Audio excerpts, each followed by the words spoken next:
다음 경기는 이제 팬서스와 시옥스의 경기입니다. 이 경기에서 이제 37대 27로 시애틀 시옥스가 승리를 가져갔는데 역시나 이제 시애틀이 자신의 정체성, 러싱 게임을 잘 풀어나가면서 승리를 가져갈 수 있었다. 이렇게 이제 한 줄 요약이 가능할 것 같아요. 음.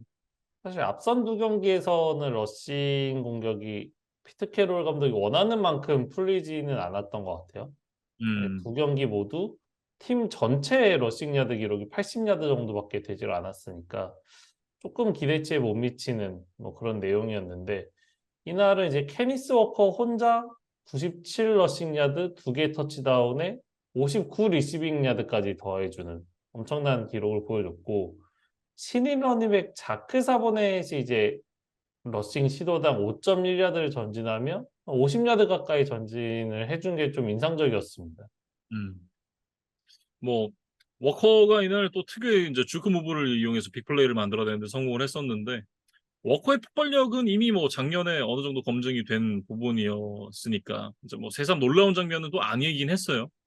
근데 그 앞서 말씀해 주셨던 이제 샤보넷의 장점이 이날 또 제대로 발휘가 된 경기였는데 4쿼터 이제 4분 30여 초 정도 남아 있는 상황에서 이제 레드 존스 이제 공을 넘겨받아 가지고 왼쪽으로 돌파를 하는 상황에서 손으로 이제 한 명의 수비를 제치고 정면에서 나타난 또 다른 이제 수비수가 있었는데 어깨로 밀면서 이제 12야드 전진을 성공을 하는 그런 모습이 있었습니다. 이게 상대 수비 선수가 거의 뭐 장풍을 맞은 요런 느낌? 아니면 이제 그 에이톤 트럭에 치인 듯한 그런 느낌으로 이제 밀려나가는 그런 모습을 볼 수 있거든요. 음, 그러니까 이제 뭐 그 과정에서 이제 마지막에 사이드라인을 밟으면서 이게 터치다운까지 가지는 못했지만 순수한 파워는 이제 음. 정말 엄청난 선수. 저희가 이제 프리쇼 때도 강조드렸던 대로 정말 그런 어떤 힘을 그대로 가지고 있는 것이 좀 느껴지는 뭐 그런 플레이들을 보여주더라고요. 그래서 네.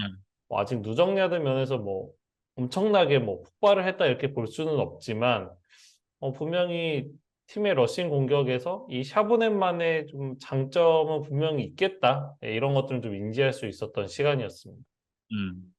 이게 이 정도의 파워를 꾸준하게 좀 보여줄 수 있다라고 하면 또 시옥스에서 큰 족적을 남겼던 그 비스트 모드 마션 린치 같은 그런 모습을 음.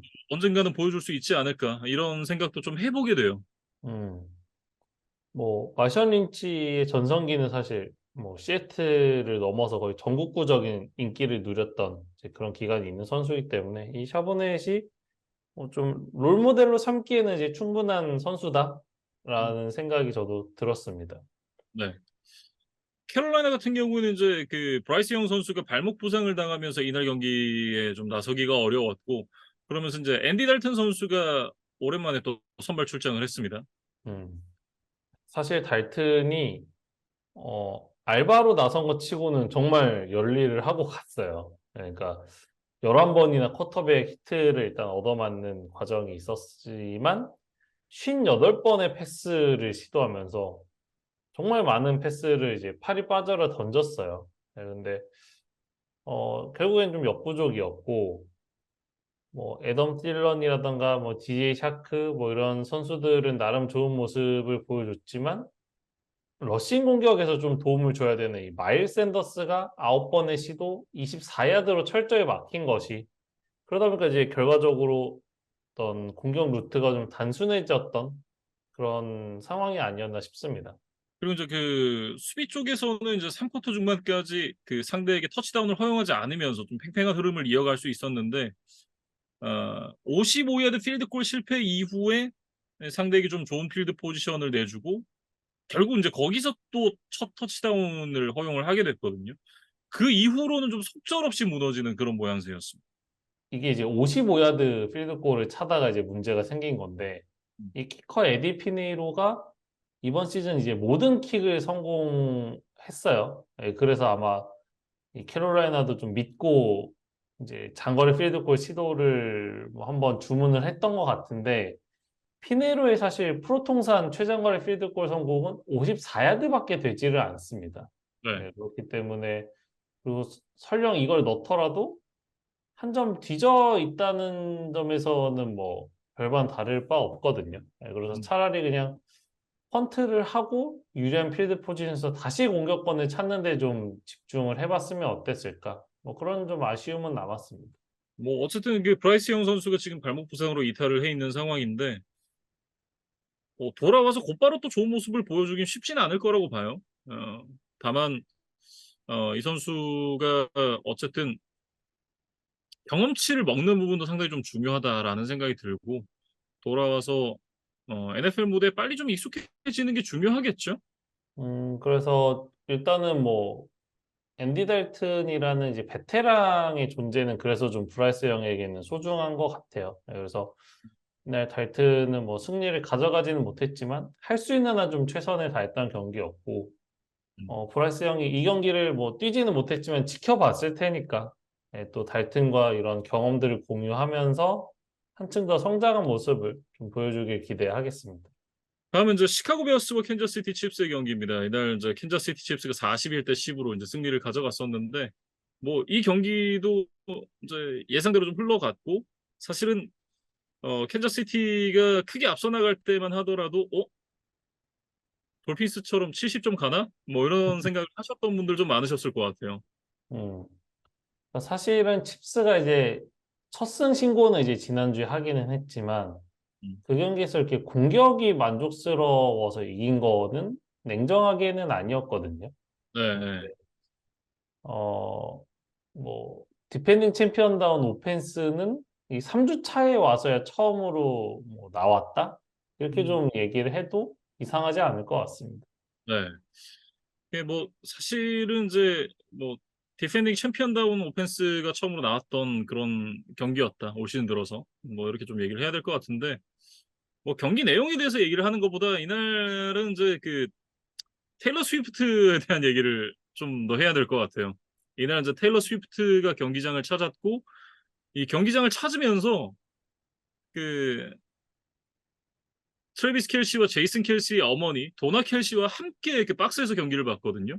그리고 경기가 끝나고 나서 이제 오픈카를 타고 같이 퇴근을 하는 모습까지 이제 사진에 찍혔었는데 이게 이제 얘기를 좀 들어보니까 트래비스 켈시가 그 디 에러스 투어 공연을 보러 왔을 당시에 켈시가 이제 테일러 스위프트한테 이제 전화번호를 주려다가 좀 실패를 했는데 그 형 제이슨 켈시의 도움으로 이제 전화번호를 어떻게 좀 교환하는 데 성공을 했다 그래요. 그러면서 이제 서로 연락을 주고받았다 뭐 이런 얘기들이 있는데 뭐 어쨌든 이날 이제 경기장에 테일러 스위프트가 찾아오면서 어마어마한 나비 효과들이 발생을 했습니다. 일단 베어스 칩스 게임이 2,430만 명의 뷰어 수를 기록을 했는데 여성 시청자 비율이 가장 높았던 경기였다 그래요.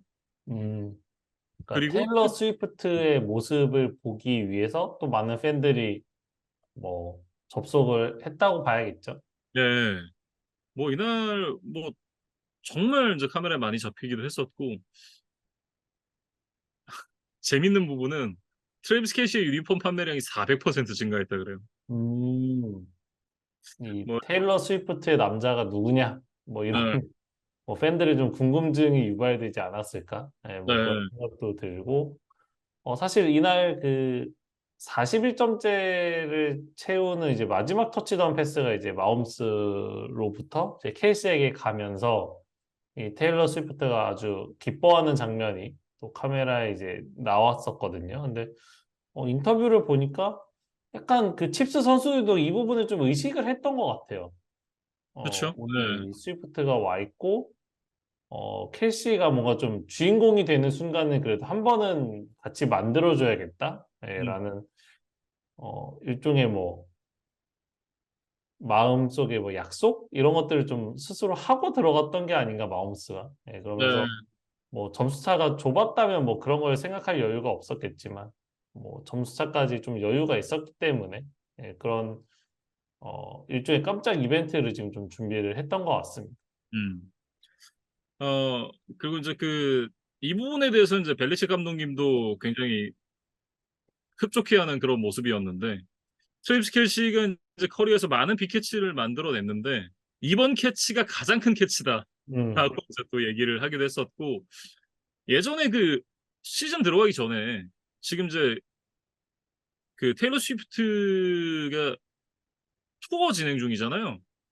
이제 폭스보로에서 공연을 했을 때 이제 테일러 스위프트가 비를 맞고 공연하는 걸 보고 아, 진짜 터프하더라라는 얘기를 하면서 이제 극찬을 했던 그런 게 기억이 나는데 영감님이 아마 이제 스위프트 진짜로 마음에 들었나 보죠. 네, 그러면서 이제 트래비스 켈시와 이렇게 잘 되는 게 굉장히 좀 좋아 보였던 것 같습니다. 어쨌든 음, 그런 극찬을 또 남겼던 이제 벨리책 영감님이었고 그 두 사람이 좀 잘 되는 데는 또 다른 큐피드가 있었다 그래요. 이제 제이슨 켈시와 트래비스 켈시가 같이 하는 팟캐스트가 있는데 거기서 이제 얘기를 하기를 앤디 리드 감독이 원래 그 테일러 스위프트네 가족이랑 아는 사이라고 하더라고요. 음, 예, 그러면서 이제 큐피드 역할을 했다라고 이제 본인은 또 팀 내에서 주장을 하고 있다라는 이제 그런 얘기가 나왔었는데 뭐 어쨌든 여러 사람들이 트래비스 켈시가 좀 잘 되기 위해서 주변에서 정말 여러 도움을 아끼지 않았던 것 같아서 역시 NFL은 가족이구나. 네, 이런 부분을 또 한번 느낄 수 있었던 때였던 것 같습니다. 음.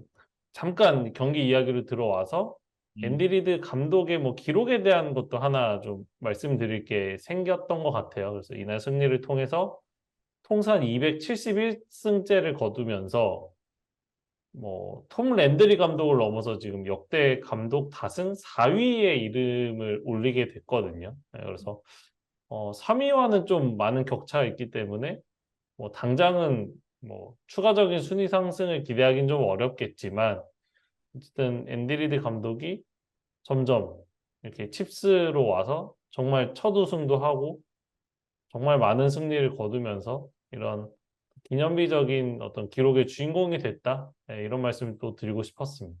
네. 그리고 이제 베어스 얘기를 좀 해보면 어, 이 경기를 앞두고 이제 그 디펜시브 코디네이터 앨런 윌리엄스가 건강, 뭐 가족 문제 이런 이유를 들어서 사임을 했는데 지금 한간에 나오는 얘기에는 이제 범죄까지는 아니더라도 뭔가 좀 부적절한 그런 사건이 있었고 이거에 대한 책임을 지는 차원이었다. 뭐 이런 얘기들이 좀 있어요. 음.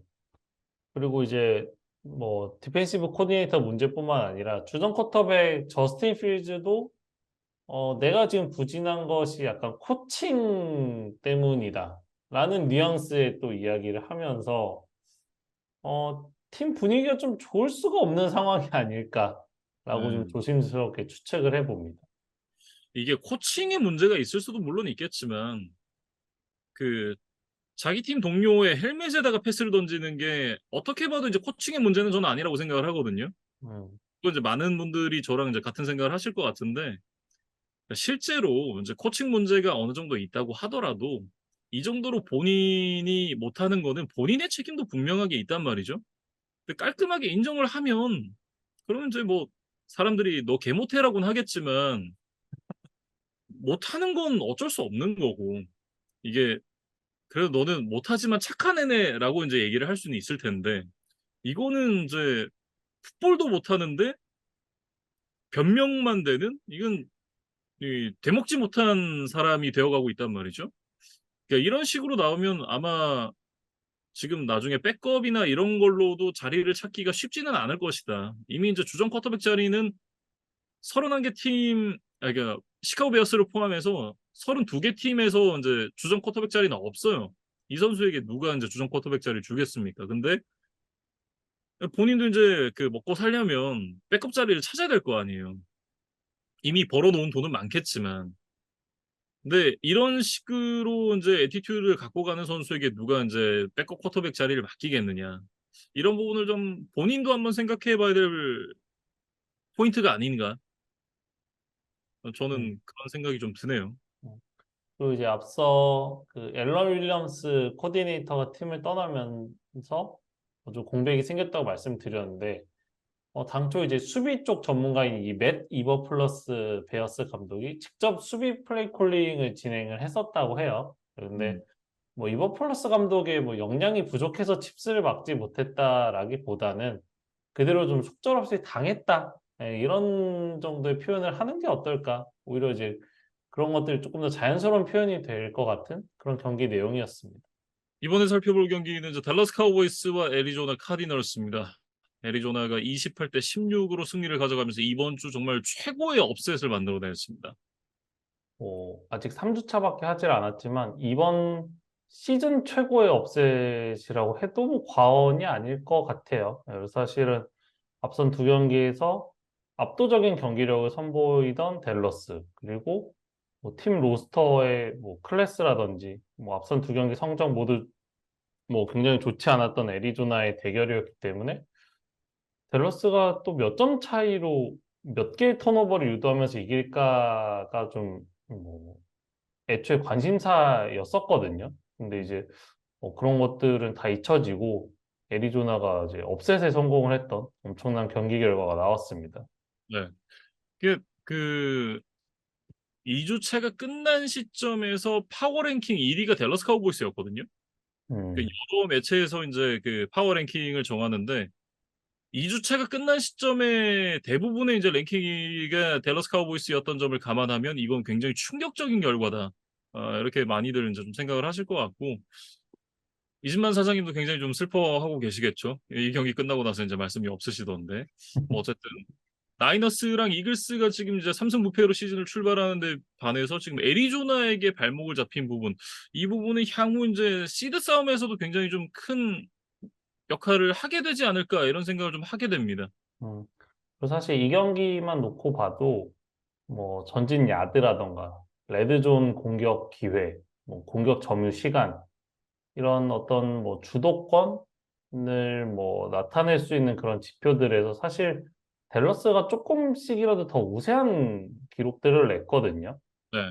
근데 왜 애리조나가 한 12점 차, 꽤나 뭐 투포지션으로 이제 승리를 거뒀냐라고 말씀을 뭐 물어보신다면 결국에는 이제 빅플레이들이 계속해서 터졌던 이 애리조나의 뭐 공격진 그리고 뭐 스페셜 팀을 좀 칭찬을 해야겠죠. 사실은 애리조나가 이제 9번의 공격 드라이브를 진행을 했는데 3쿼터 중반에 3앤아웃으로 이제 물러난 게 한 번 있었고 이제 종료 3분 전에 시간을 태우기 위해서 이제 좀 전략적으로 임했던 그러니까 일부러 뭔가 좀 딱 퍼스트 다운을 갱신하는 데만 집중했던 이제 그랬던 이 두 드라이브를 제외하면 나머지 그 7번의 드라이브에서 최소 이제 20야드 이상의 어떤 전진을 만들어내는 빅플레이라던가 아니면 뭐 60야드 이상의 필드골 이런 좀 키 플레이들이 계속해서 나왔던 것이 애리조나의 이제 승리 요인이었던 것 같습니다.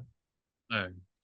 어쨌든 그런 이제 여러 가지 빅플레이들이 나오면서 조나단 게너 감독이 이제 감독으로서의 첫 승을 거두는 데 성공을 했고 쿼터백 조슈아 dob스 역시도 이제 커리어 선발 출장 5경기 만에 감격적인 또 첫 승을 이제 기록을 하게 됐습니다. 음.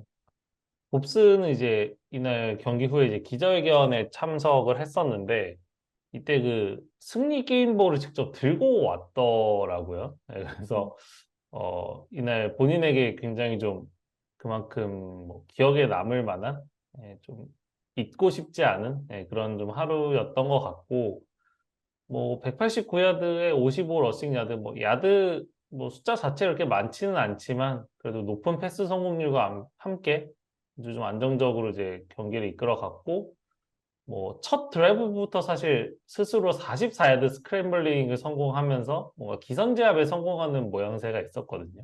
그런 음. 것들이 좀 결과적으로 잘 끝까지 이제 이어졌던 것 같고 여기 이제 제임스 코너가 평균 7야드 러싱으로 이제 98야드를 또 전진해 준 것이 뭐 아주 결정적인 역할을 했습니다. 그래서 조슈아 dob스의 패스도 준수했고 뭐 스크램블링도 무서웠고 제임스 코너가 또 들고 뛸 수 있고 이제 이런 이게 크게 세 가지 선택지에서 좀 댈러스 수비가 좀 혼선을 느꼈던 것 같아요. 그리고 이제 수비 쪽에서는 이제 그 새롭게 이적한 라인베커 카이저 화이트 선수가 이제 경기 막판에 승리를 확정짓는 또 결정적인 인터셉션을 만들어내면서 댈러스를 상대로 또 시즌 첫 턴오버를 빼앗은 주인공이 되기도 했습니다. 음, 그래서 뭐 애리조나가 좀 감격적인 시즌 첫 승을 거뒀는데 뭐 그것과는 별개로 또 이 카일러 머리 선수의 근황은 또 많은 팬분들이 궁금해 하실 것 같아요. 그래서 좀 음, 준비를 해 봤는데 머리가 이제 최근에 자신의 틱톡 계정을 통해서 이 덤벨을 들고 스쿼트를 하는 일종의 훈련 영상을 좀 올렸다고 하더라고요. 네, 그러면서 하루빨리 좀 돌아가고 싶다. 네, 몸이 좀 근질근질하다. 이런 이제 뉘앙스의 코멘트까지 했다고 하는데 현재 그 PUP 리스트에 올라 있는 이 카일러 머리는 사실 행정적으로는 이제 5주차부터 출전이 가능한 상황이에요. 근데 이제 조나단 게넌 감독의 인터뷰를 살펴보면 그것보다는 조금 늦어질 것 같다는 생각이 들었습니다. 음. 조나단 게너 감독이 이제 인터뷰에서 그 카일러 머리 선수의 틱톡 영상을 못 봤다. 뭐 이렇게 이제 얘기를 하면서 복귀 시점에 대한 부분을 얘기를 하지 않았다 그래요. 일단 어 향후 이제 한 두 경기를 좀 더 지켜봐야 되겠습니다만 만약에 다음 경기까지 승리를 가져간다 그러면 연승을 하고 있는 상황에서 주전 쿼터백 조슈아 dobs를 굳이 벤치 앉힐 이유는 저는 없다고 보거든요. 그렇다라고 한다면 카일러 머리 선수가 완벽하지 않은 상태에서 돌아오는 것보다 본인의 퍼포먼스를 100% 보여줄 수 있는 상태에서 다시 돌아오는 게 좀 더 중요하지 않나. 음, 어쨌든 기회는 올 거거든요. 네, 그런 부분을 생각을 해본다면 굳이 급할 필요는 없을 것 같다. 저는 그렇게 생각을 합니다. 음. 그리고 이제 머리가 어차피 부상을 당해 있는 상황이었음에도 불구하고 음, 애리조나는 이제 캡틴으로 또 임명을 하면서 어쨌든 신뢰를 좀 드러낸 상황입니다. 그래서 워낙 대형 계약을 맺었기 때문에 팀 입장에서나 팬들 입장에서나 빠르게 좀 회복해서 또 건강한 모습으로 필드 위에서 만날 수 있으면 좋을 것 같아요. 음. 댈러스 카우보이스 같은 경우에는 이제 이날 그 오라인 쪽이 좀 문제가 많았어요. 가드 잭 마틴이라든지 그 센터 타일러 비아다즈 선수가 이제 경기 전에 인액티브 명단에 이름을 올렸었고 레프트 태클 이제 타이런 스미스 같은 경우에도 이제 로스터에는 포함이 되긴 했습니다만 부상 때문에 또 경기에 출장을 하질 않았거든요. 올 시즌에 이제 댈러스 카우보이스에게 가장 중요한 부분이 또 이 부분이 되지 않을까라고 개인적으로 좀 생각을 하는데 오라인의 건강 관리가 상당히 좀 중요해 보입니다. 또 그리고 중요한 변수가 되겠죠. 음.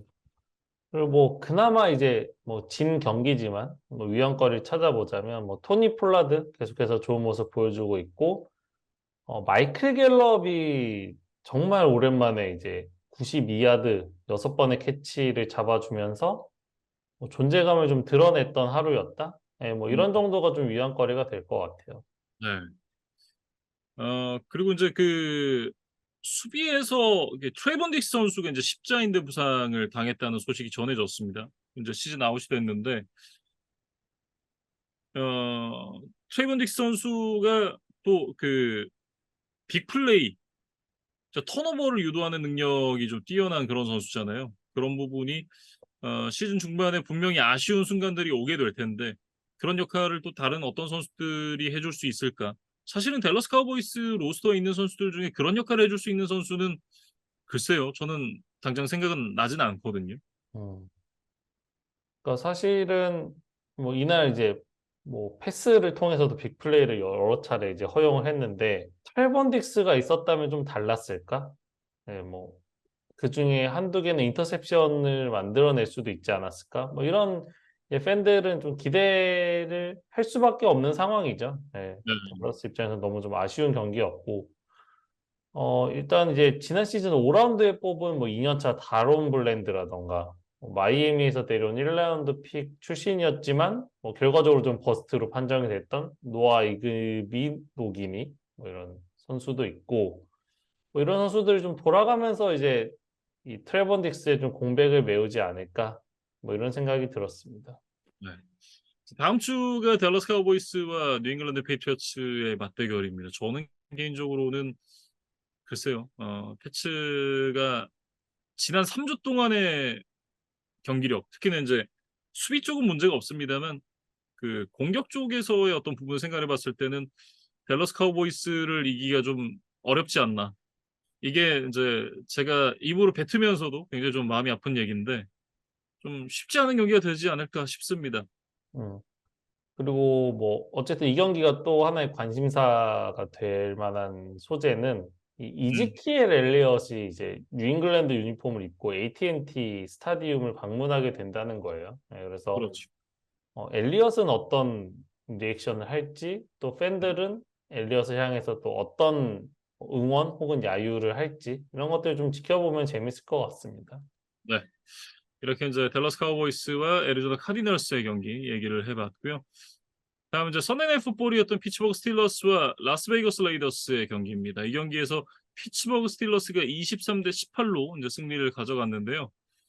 스틸러스가 레이더스 원정 경기에서 마지막으로 승리를 거뒀던 게 1995 시즌이었더라고요.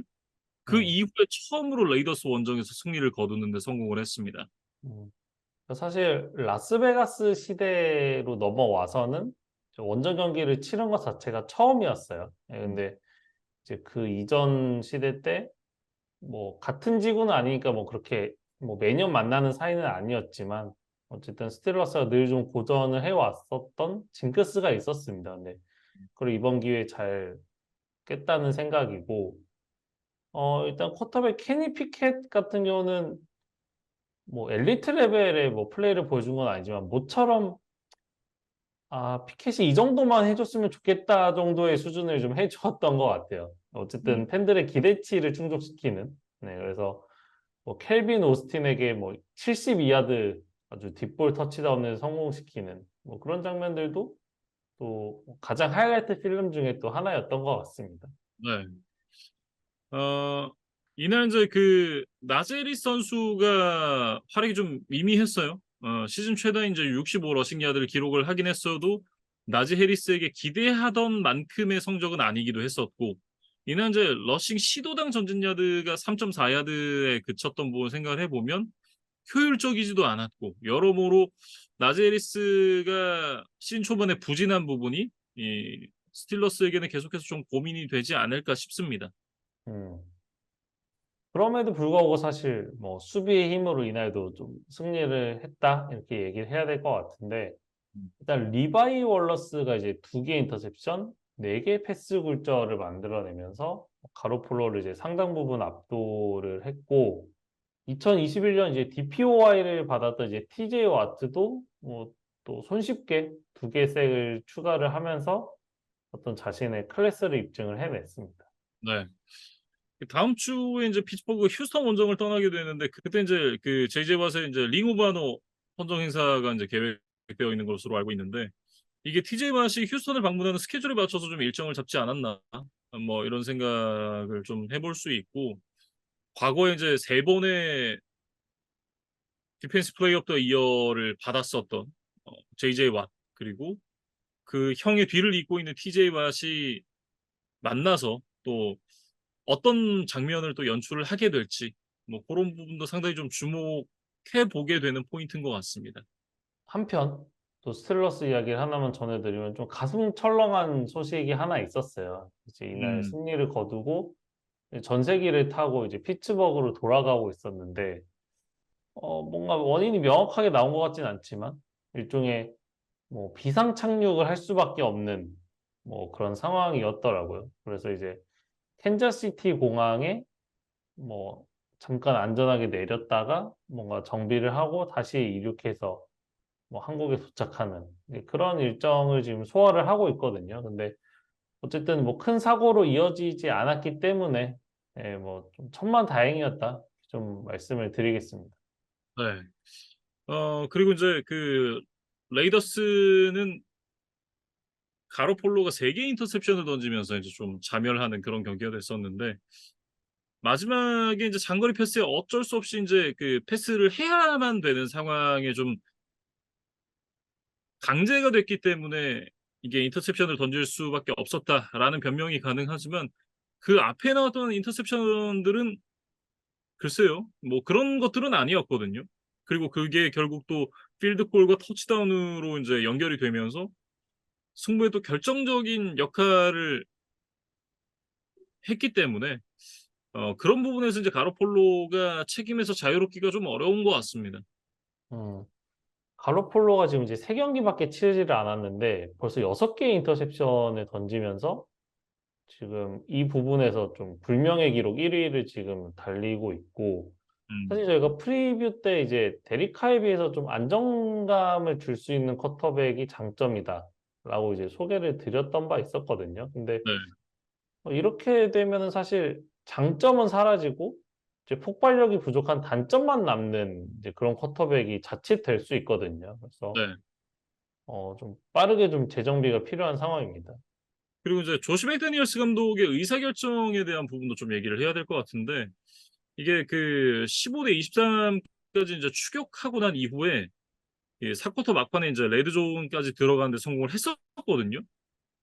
이제 포스다운까지 몰리긴 했습니다만 이제 엔드존까지 남아 있는 야드가 8야드였기 때문에 뭐 터치다운을 충분히 좀 시도해 볼 수 있을 만한 이제 그런 상황이기도 했고 4야드만 가면 퍼스트다운이 또 갱신이 되는 상황이었기 때문에 뭐 퍼스트다운 갱신이라든지 터치다운 이 둘 중에 하나는 충분히 노려볼 수 있는 상황이었는데 맥데니얼스가 이제 필드골을 선택을 했습니다. 뭐 이후에 실점 없이 공을 돌려받기는 했습니다만 남은 시간이 12초밖에 없었고 타임아웃도 없었기 때문에 뭐 역전까지 가기는 좀 어려웠었고 이게 필드골을 차면서 인제 석점 차 이내로 들어가는 상황이 됐더라면 그 앞에 필드골을 차는 게 어느 정도는 이해가 됐겠습니다만 또 그런 게 아니었기 때문에 이 결정에 대해서 좀 납득하기가 뭐 결과론적인 얘기긴 하죠. 하지만 납득하기 좀 어렵다. 어 레이더스로서는 굉장히 좀 아쉬운 의사결정이었다. 이렇게 좀 얘기를 해야 될 것 같고 그러다 보니까 계속해서 또 그 조시 맥데니얼스 감독의 감독 자리에 대한 어떤 그 부분 이런 부분들이 또 도마에 오르기 시작하는 것 같습니다. 사실 이날 이제 라스베가스 구장에 또 스틸러스 팬들이 굉장히 또 많이 찾아왔었어요. 그러면서 이 테러블 타워를 굉장히 많은 사람들이 또 흔들고 있었는데 레이더스 입장에서 조금 자존심이 상할 만한 상황이 아니었나. 원래 레이더스가 이제 굉장히 터프한 팬덤으로 좀 알려져 있는데 뭔가 원정팀 팬들이 이렇게 좀 활개를 칠 수 있는 환경이 됐었다는 거. 그런 부분들도 좀 그 레이더스 팬들 입장에서 좀 기분이 썩 유쾌하지는 않았던 그런 경기였을 것으로 보입니다. 네. 이렇게 이제 스틸러스와 레이더스의 경기에 대해서 얘기를 해 봤고요. 먼데이 풋볼 첫 번째 경기였던 이제 이글스와 템파베이의 경기로 넘어가 보겠습니다. 이글스가 이제 25대 11로 승리를 가져가면서 인제 전승 행진을 이어가게 됐습니다.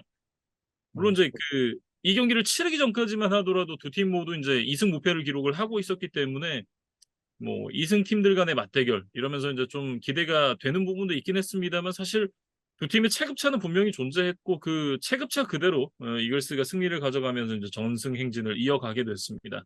음. 4쿼터 시작할 때 이미 3 포지션 차이로 벌어져 있었어요. 음. 그래서 템파베이가 뭐 4쿼터에 터치다운 하나를 추가하기는 했지만 뭔가 역전을 노리기에는 굉장히 어려운 상황이었고 음. 이글스의 쿼터백 제일런 허츠에 관해서 지금 시즌 첫 경기부터 계속해서 조금씩 지금 코멘트를 할 기회들이 있었는데 어, 또 비슷한 얘기를 드려야 될 것 같아요. 이기기는 했다. 음.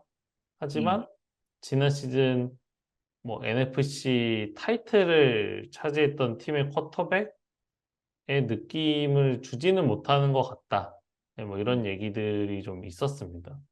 이게 뭐 계속되는 얘기죠. 예. 스텝업하기 이전으로 다시 돌아갔다라든가 뭐 반짝이었다든가 뭐 이런 혹은 이제 팀빨이었다든가 뭐 이런 얘기들이 인제 나올 수가 있는 그런 상황으로 가고 있는데 어 그럼에도 인제 어느 정도 인제 좀 어그리가 되는 부분은 그 제이슨 켈시 그리고 제일런 허츠 이런 선수들이 이날 이제 "감기 증세로 컨디션 난조에 좀 시달렸다."라는 그런 이제 비하인드 스토리가 좀 전해졌거든요.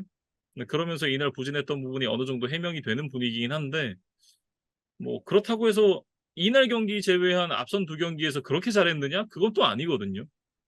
네. 그런 부분을 생각을 해 보면 어 '지난 시즌의 모습으로 어느 정도 빨리 돌아올 필요가 있다.'라는 생각이 좀 들고 그나마 인제 그 허츠가 컨디션이 좋지 않았음에도 이글스가 승리를 가져갈 수 있었던 거는 역시나 인제 디안드레 스위프트를 중심으로 한 러싱 공격이 잘 풀렸기 때문인데 이글스 SNS에서 그런 걸 올렸습니다. "우리의 그 켈시와 스위프트는 제이슨 켈시와 디안드레 스위프트다." 뭐 이런 걸 인제 음, SNS에 올리기도 했었는데 어쨌든 스위프트가 이날 인제 그 130 야드를 또 달리면서 어 러싱 시도당 전진 야드가 8야드가 넘는 아주 이제 순도 높은 러싱 공격을 보여줬고, 그리고 이제 이번 1라운드에 뽑았던 신인 디펜시브 태클 이제 제일런 카터가 또 0.5개 색과 함께 결정적인 펌블 턴오버를 유도를 해내면서 자신에 대한 저 어떤 기대감을 현실로 좀 바꿔내는 데 성공을 했다. 이렇게 좀 얘기를 해야겠죠.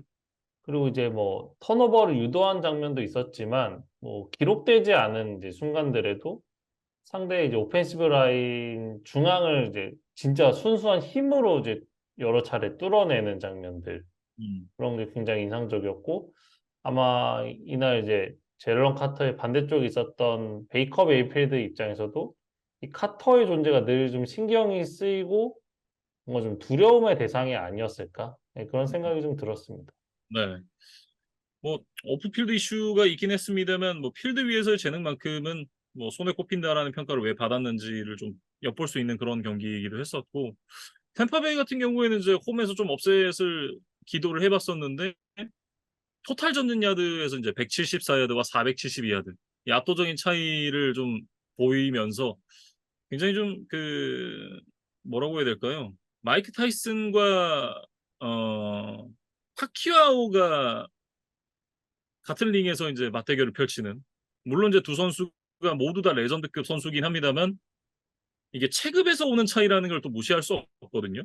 네, 그만큼 이제 좀 힘겨운 그런 이제 경기가 됐었고, 어, 3쿼터까지 채 100야드도 전진을 하지 못했던 걸 좀 생각을 해보면, 예, 템파베이로서는 이 경기를 좀 승리로 가져가기에는 역부족인 그런 경기력이었다. 냉정하게 이렇게 정리를 좀 해야 될 것 같습니다. 음. 일단 러싱 공격이 이제 전혀 풀리질 않은 상황에서 뭐 마이크 에반스가 사실 하이라이트 필름들은 뭐 여러 개 생산을 해냈어요. 그래서 뭐 그런 이제 개인 기록은 남겠지만 사실 거기까지인 것 같습니다. 네, 그래서 일단 메이필드 같은 경우에도 사실 앞선 두 경기는 이제 턴오버 없이 좀 잘 뭐 게임을 매니지를 했었는데 시즌 첫 인터셉션을 던지면서 그 어떤 좋은 흐름도 좀 끊어졌다는 거 네, 그런 부분들이 메이필드 입장에서는 좀 아쉬운 대목이지 않았을까 싶어요. 뭐 템파베이가 뭐 경기를 내주긴 했습니다만 사실은 뭐 질 경기 졌기 때문에 뭐 이거에 대해서 뭐 비판을 하거나 뭐 이럴 부분은 아닌 것 같고, 지금 이제 팀의 구성 자체가 탐 브레이디 선수가 은퇴를 하면서 이제 반지 원정대들이 하나둘씩 이제 같이 떠나가고, 그리고 이제 고액 계약을 받고 싶은 선수들이 또 이제 돈을 찾아서 이제 다른 팀으로 이적을 하고 이러면서 핵심적인 역할을 해줄 수 있는 선수들이 많이 이탈을 했거든요. 그러니까 현재 팀 구성으로 놓고 봤을 때는 뭐 이글스 같은 팀을 전혀 이길 수 있는 그런 전력은 아니고, 전반적으로 이제 뭐 전력의 약화도 있지만 뭐 부상 이런 부분들까지 포함을 해서 생각을 해본다면 어, 글쎄요.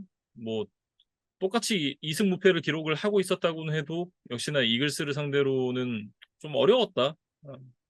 뭐 다만 이제 이 부분을 어떻게 또 연패로 이어가지 않는가 이런 부분이 좀 중요할 텐데, 다음 주에 이제 지구 라이벌 세인츠와 경기를 하게 되거든요. 예, 그 다음 주가 또 바이위크이기 때문에 뭐 다음 주에는 세인츠 만나서 모든 걸 다 쏟아붓는 그런 경기를 좀 해야 될 필요가 있는 버커니어스다. 뭐 이렇게 정리를 할 수 있을 것 같습니다. 음, 그러니까 뭐 만약이라는 건 없지만 네, 그런 가정을 좀 붙여서 얘기를 해보면 음. 이 지금 라시아드 화이트보다는 조금 더 러닝백의 클래스를 높여야 되지 않을까 싶고 음. 사실 당초에 이제 넘버 3 역할을 기대를 했었던 리시버 러셀 게이지가 지금 시즌 아웃 부상을 당했어요. 그리고 주전 센터인 라이언 젠슨까지도 또다시 시즌 아웃 부상을 당한 것으로 보이거든요. 사실 젠슨이 뭐 2021년 프로볼에도 좀 선정이 될 정도로 나름 이제 클래스를 보여줬던 선수였기 때문에 그리고 17년부터 계속해서 지금 거의 전 경기 출장을 해오다가 이런 한 번 부상이 시작되니까 이게 지금 2년째 통으로 지금 시즌을 날릴 위기에 처해 있는 상황이거든요. 그래서 이런 부분들 좀 굉장히 안타깝고 다음 선수들이 뭐 기존 선수들을 좀 대체하는 수밖에 없는 것 같습니다. 네, 그래서 또 빠르게 이 공백을 최소화할 수 있는 카드들을 잘 찾아서 네, 다음 주 세인츠와의 경기에 좀 나서야 될 것 같아요. 네. 이제 마지막 경기로 넘어가죠. LA 램스와 신시내티 벤갈스의 먼데이 나잇 풋볼 두 번째 경기입니다. 이 경기 이제 신시내티 벤갈스가 19대 16으로 승리를 가져가면 시즌 첫 승을 신고를 했는데 이 경기가 또 공교롭게도 슈퍼볼 56의 리매치이기도 했어요. 음, 그래서 벤갈스가 19개월 만에 복수에 성공을 했고, 뭐 음, 시즌 첫 승 신고했고, 그 슈퍼볼 당시에 딱 3점 차로 졌었는데, 물론 스코어는 달라졌고 승자도 달라졌지만 같은 점수 차로 이겼다. 이런 부분들도 나름 좀 이야기거리가 되는 것 같아요. 음. 이날 이제 그 조보로 선수가 부상 때문에 출장이 가능할 것인가 이 부분에 대한 이제 의문이 좀 많았었거든요. 음, 근데 이날 이제 선발로 나서서 풀타임 경기를 치르면서 또 팀을 승리로 이끌었고 전반적으로 이제 그 이날은 달리는 모습보다는 전형적인 포켓 패서로서의 그런 플레이들을 이어갔었는데 어로우의 어떤 뭐 이름값이라든지 올 시즌 앞두고 계약을 하면서 이제 올라간 연봉 이런 걸 생각을 하면 뭐 기록적으로나 내용적으로나 이제 높은 점수를 주긴 좀 어려웠습니다만 저는 이제 높이 사고 싶은 부분은 이제 이날 경기 끝나고 인터뷰를 한 내용에서 또다시 부상을 당할 리스크가 있었지만 출장하지 않았을 때 팀이 0승 3패가 될 리스크가 생각을 하지 않을 수 없는 부분이었다. 뭐 이런 얘기를 하면서 이제 팀의 쿼터백으로서의 어떤 그런 책임감 이런 부분을 또 보여줬거든요. 어, 그런 부분들이 저는 이제 조보로 선수에게 좀 높이 살 수 있는 부분이 아닌가 그런 생각을 해봤습니다. 음. 그리고 이제 앞선 두 경기에 10번의 캐치, 70야드로 좀 잠잠했었던 이제 넘버원 리시버 자말 체이스가 있었는데 이날만큼 이제 12번의 캐치, 141야드로 뭐 어떻게 보면 이제 우리가 알던 그 선풍적인 인기를 끌었던 이 조보로와 자말 체이스의 커넥션이 뭐 정상 작동이 되는 건가? 라는 그런 이제 호기심을 지금 불러일으키는 정도는 되는 것 같아요. 그리고 이제 에반 메피어슨 선수가 이제 오프닝 드라이브에서 56야드짜리 필드골을 놓치면서 출발을 하긴 했어도 49야드, 53야드, 48야드, 또 54야드라는 이제 굉장히 먼 거리의 킥들을 계속해서 성공을 시키면서 어떻게 보면 이제 그 벵갈스가 차곡차곡 석점씩 쌓아나가는 근데 그러면서 스노우볼을 좀 굴려가는 그런 모습이 있었고 결국에 이제 그 부분이 승리로 이어졌거든요. 그래서 저희가 아까 뭐 콜츠 이야기를 할 때 맷 게이 이야기도 했지만 뭐 맥피어슨이 이제 첫 번째 실축에도 불구하고 흔들리지 않고 남은 중장거리 필드골들 다 넣어줬다는 점. 뭐 그런 부분들은 저는 좀 칭찬을 하고 싶었습니다. 네. 그리고 이제 그 수비에서는 이제 트레이 핸드릭스 선수가 또 두 번의 결정적인 색을 만들어냈고 라인베커 로건 윌슨 선수가 인터셉션 두 개를 잡아내면서 또 맹활약을 펼쳤습니다. 음. 특히나 이 3쿼터 중반에 나왔던 이제 두 번째 인터셉션이 아주 결정적이었는데 이때가 이제 벵갈스가 첫 터치다운을 기록하면 이제 역전을 한 가운데 스태포드가 이제 재역전을 노리던 상황이었는데 첫 번째 플레이에서 이제 46야드 딥볼을 성공시키면서 이제 분위기를 다시 가져왔단 말이죠. 그래서 이거를 이제 득점으로 바꿔내기만 하면 다시 램스가 이제 흐름을 확실히 가져오는 그런 상황이었는데 여기서 이거를 이제 로건 윌슨이 끊어냈다는 점이 정말 이제 뭐 클러치한 턴오버 유도를 해냈다? 뭐 이렇게 좀 정리를 할 수 있겠습니다. 네. 램스 얘기로 좀 넘어가 보면 이제 램스가 이날 그 스태포드 선수가 굉장히 좀 쉽지 않은 경기였습니다. 이날 색도 6개나 얻어맞았고 그러면서 이제 인터셉션 2개를 또 던지면서 이제 경기까지 같이 던졌는데 스태포드에게 온전한 책임이 있느냐? 그렇다기보다는 이제 오라인이 결국은 스태포드를 잘 지켜주지 못했던 부분, 이 부분을 이제 짚고 넘어가지 않을 수가 없는데 결국 이제 문제는 그건 것 같아요. 이제 앤드류 위트워스 선수가 이제 은퇴를 한 이후에 그존 오토붐 선수에게 큰 계약을 안겨주면서 랩 태클로 이제 쓰고자 했었는데 결국 이 선수가 지금 랩 가드로 뛰고 있단 말이죠. 그 많은 돈을 받으면서. 그러면서 이제 선발 랩 태클로 나섰던 이제 알라릭 잭슨 선수가 또 부상으로 빠졌고 이날. 그러면서 이제 오라인 문제가 점점 더 이제 심화되기 시작했는데 이게 뭐 내부 사정이야 어찌 됐던 간에 존 오프투분 선수가 지금 랩 태클로 뛸 만한 그런 기량이 안 된다라는 판단이 내부에선 섰단 얘기잖아요. 네, 그렇게 따지면 지금 이 노트북 선수에게 큰 계약을 안겨준 부분은 램스에게는 계속해서 좀 곤란한 부분이 될 수 있다. 이런 생각이 좀 듭니다. 음.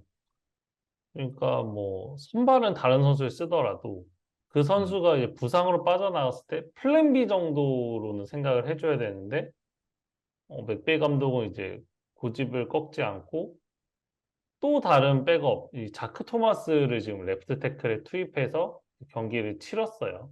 근데 음. 이제 그게 별 탈 없이 갔으면 또 뭐 그 후보 선수들이 많은 주목을 받았을 텐데 그 자크 토마스, 그러니까 백업 레프트 태클 쪽이 이제 계속 뚫리면서 지금 스태포드가 이제 어려운 경기들이 펼치고 말았거든요.